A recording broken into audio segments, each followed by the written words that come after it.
Welcome to the JAMODI podcast, where we interview coaches and leaders to find out not just what they do, but how they do what they do. Becoming the best version of ourselves is JAMODI, just a matter of doing it.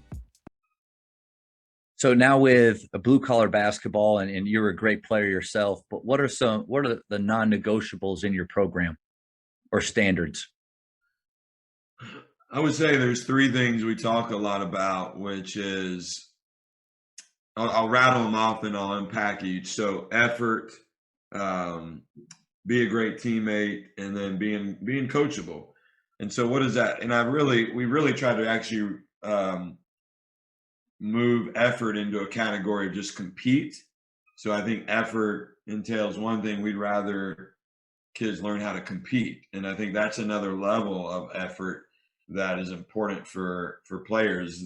I'll just speak for us that we work with. We want them to know, because we work, just to give people context, blue collar basketball, we're doing a lot of training with athletes and we're doing a lot of club basketball. So we send them back to you, the high school coach, and then they're going to call me, 5 games into the season, they're going to say, Coach Saman, he's I'm only playing 2 minutes a game, and I feel like I don't understand. And I'll ask them, hey, are you competing at your best every day in practice? If the answer is no, then nothing else matters. Mm-hmm. If you're giving your best competitive effort, then we can start to work from there and figure out how you can add more value. But I think a lot of players would really benefit from learning how to compete, and that goes a long way. Compete in practice, compete for it later in your life, in your marriage, for your relationship, like compete for what matters. I think I look at it in a lot of ways. It goes beyond just on the court. Being a great teammate, well, if you're doing number one and competing, you're being a great teammate. Because if me and you are teammates and I'm giving my best, I'm being a great teammate to Matt Saman, and I'm helping you and our team.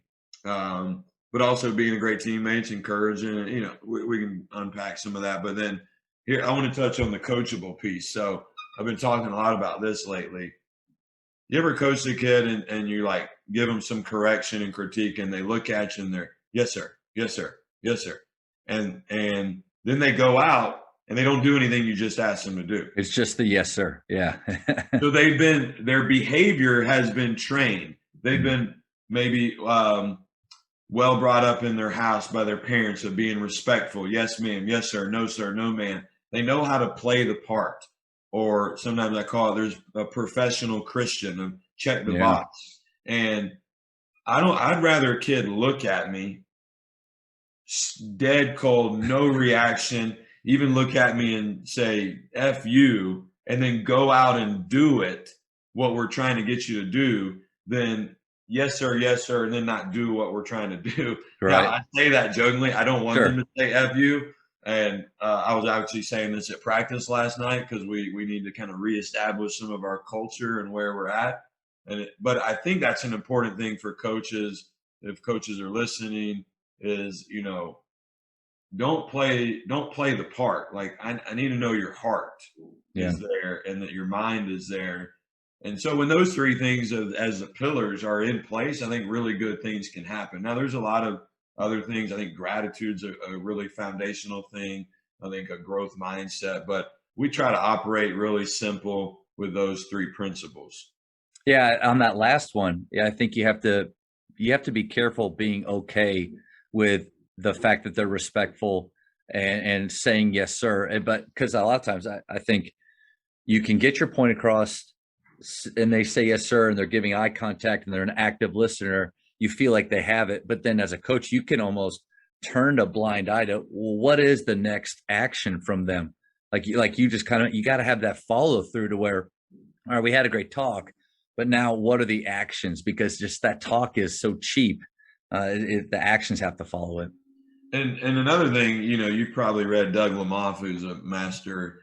Have you read Doug Lamov? I've not. Okay, so he just wrote a recent book, and how to train coaches. But in his books, he talks about how to be a better teacher. He's a teacher of teachers. And one thing, when you give correction or coach or feedback to a kid, a lot of coaches give it. They walk to the other basket. They don't stay and see, did they apply it? Because we got to give critiques in coaching, wait, reflect, watch, observe, okay, and then recorrect again. Yeah. It's not a one-stop shop usually. I think that's a common mistake leaders and coaches make. They think it's a one feedback. They think we're going to have a preseason parent meeting and this thing's going to be smooth sailing. No, you better have a preseason. You better have a midseason. You better have another midseason, a postseason. You better have weekly emails, messaging. Because the number one miscommunication is the illusion that it took place. Wow. And we've got to, I always bleed on the side of over communicate. And when they get tired of hearing the principles, the vision, then you're in a good spot. Yeah, that's a great point. Your number one non-negotiable, that effort piece, and I like that you kind of touched on competing even more. Does that mean when you're building your practices, because I would imagine with your program, you're probably getting more time than a lot of select programs do. Not as much time as a high school program does, throughout the season. But are you spending more of your time teaching concepts, but within a competition game or drill rather than just 5-on-0 or individual pieces? What's your balance there like? Oh yeah, yes to all that. So we want to create a competitive environment. We want to create an environment that draws out. It's less about me blowing the whistle and doing a 5-minute monologue. They're not going to get competitive because they've heard me talk about it. They're going to get competitive because we put them in an environment where it matters, where there's a winner, where there's a loser, where competing matters. And then we're drawing out that competitive spirit. And so with that, yeah, a games approach, which some people would call, we may be working on ball screens, or we'll do a 3-on-3 ball screen game, and we're going to do it for 5 minutes. And we're working on an action, but we're also working on the element of competing.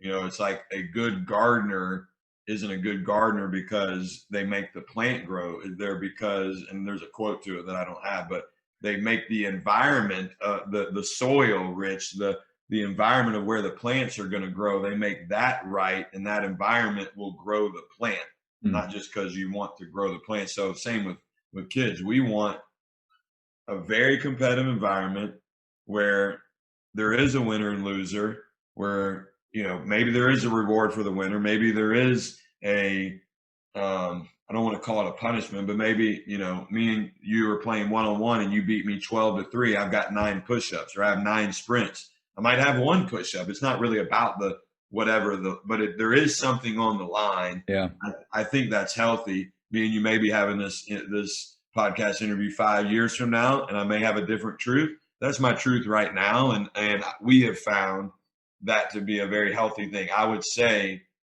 that kids do learn how to compete in our program. We practice 2 to 3 times a week, and it's very limited. Yeah, so 1.5 to 2 hours, and we don't do a lot of on-air drill work. We do some, because I think skill work matters, but we do one-on-one, 2-on-2s, what we call 33s, 44s, that's 4-on-4, 5-on-5, 50. So we'll do all that. We're working on the skill and we're working on competing. I think I may make a mistake at times of doing too much skill work that doesn't involve. I'm asking them to bring effort. That effort that you and I can see is that's authentic, that's real. But man, for a player, I think we're both getting older, so we may forget what it felt like sometimes just to be in a drill that, yes, I'm supposed to give my best, but if there's no true competition piece to it, besides just me versus myself, I know I may be doing a disservice at times with my guys of not creating or not giving especially in skill development, those opportunities to compete more. Well, 2 more things on it. We can do, okay, me and you're, coaching together, and we're running a practice, and we're doing a shooting drill on one end and a shooting drill on the other, and there's 12 players, right? So it's 3-on-3 on one basket, 3-on-3 on the other. Well, the white and the red team, we can compete on an on-air where, hey, first team to make 10 threes wins. So that's one thing. And there was something else you just said that triggered a thought, just left me a minute ago. What'd you say a moment ago about the competing piece? Oh, No, what did you say a minute ago? Oh, just that, I do. They're sitting there and asked to give effort in a drill, but it's hard to do that over time. I probably do that a little bit too much where I don't have enough competition involved. Yeah. Okay. Yeah. Here's what you triggered a thought that I think is worth mentioning. And I do this sometimes, but if you go into any practice in anywhere in the world and you ask the team, you say, "Hey, we're going to work on, ball. I'm just going to go back to ball screens. You guys want to drill it or do you guys want to play and compete?" 100%, Yeah. maybe not 99% are always going to say play and compete. So if we are in the business of kids enjoying the sport experience, I do where like look, 8 years ago when I started blue collar basketball, we were heavy on air technique building. Like Hmm. that was what my truth was. It's not anymore because yeah, number one, you're not able to develop competitiveness and kids don't enjoy it, but they're not as engaged. So when you go play, they're more engaged, they have more fun, they're going to want to come back there. And now it's cyclical and it's just going to repeat itself in a very good way. So I'm always thinking, and it's not like, hey, I'm all about kids having fun. I think part of having fun, we need to define fun. Fun is, on a Friday night Yep. when you got the ball in your hands and you're playing your rival and the coach trusts you to go make a play because you've put in all this hard work. But I think we got to think about that as developmental coaches, um, probably all the way up to a professional level in some sense. I don't know what the right Hmm. cutoff is, but yeah. I don't think there's anything wrong with trying to create competitive practices that are also your players would be able to say, I had fun. Because especially in my environment here at a private school, I mean, they literally choose to be here. They Mm. choose to be here at school. They choose to be in the program. And I feel like a little bit of an obligation or to honor that choice. And so how do I honor that? Do I honor that with this, my practices are not meant for your enjoyment mentality, like in Hoosiers? Or do I try to be a little bit more creative? One thing I love about getting to, talk with coaches like this is the small golden nuggets that you guys you plant in these talks. And you said it a second ago, you said maybe he loses 12-3 and he does 9 push-ups. I've honestly never I don't know if I've ever thought about having almost like a sliding scale on the punishment because if you and the light bulb moment for me was, if I lose 12-3, well, if I was down and I knew I was going to lose probably anyway, what's driving that kid at that point except for just maybe that intrinsic value that he has in never quitting and always fighting. Not every kid has that. But if you say, okay, you fight as hard as you can to get up to, you lost 12-9. Well, now you only have 3 instead of the 9. Like, I think that's kind of brilliant. And you just glossed right over that real quick. I love that. Well, let me touch on it because this came as a learning about 2 or 3 years ago where we incorporated this into our practices. So I'm going to give a real life example, kind of building on what I just said. But so we'll play a 5-minute FIBA game. Are you familiar with FIBA Oh, yeah. rules? Oh, yeah. Yeah. So for those listening that don't know, let's say it's a 3-on-3 FIBA game, and when you you're on the blue team, I'm on the white team, and blue team scores it, white grabs it out of the net and has to clear the ball behind the arc with the dribble or the pass, or blue team shoots it, white rebounds, they have to clear it. If you get an offensive rebound, you can just go back up, but it's an ongoing continuous game, and then you can game it how you want. Like we just say, when the ball goes out of bounds, always defense ball. Yep. DaVincio DaVincio rules. rules, baby. Yeah, DaVincio rules. So, but what I found is when we would do this, let's say, if you before the game, you say the team that loses has 5 sideline sprints. They just every time you touch a sideline, that's 1, 2, 3, 4, 5. Well, if we play this for 5 minutes, well, if a team is down 23-4 with 1 minute to go, human nature is going to say, we can't come back. Our Mail it in. competitive spirit Yep. drops. Yep. And when you're down 22-4 and you're going to run 18 sprints, but I can press here and maybe go on a 7-0 run, and I go from 22-4 to 22-11, like that elevates human performance. Yep. I don't know, like That's an extrinsic motivator. But hey, that happens in life. I mean, that there's some reality to it. Do I want Chris, Mike, and Louie to? I don't know any kid's named Louie, so I don't know why I said Louie. But I like Mike and too. Yeah, if Chris, Mike, and Louie were on the team, do I want them to compete because they want to compete? Yes. But the reality is, doesn't always happen. And so this really elevates competing from beginning till end and having that sliding scale.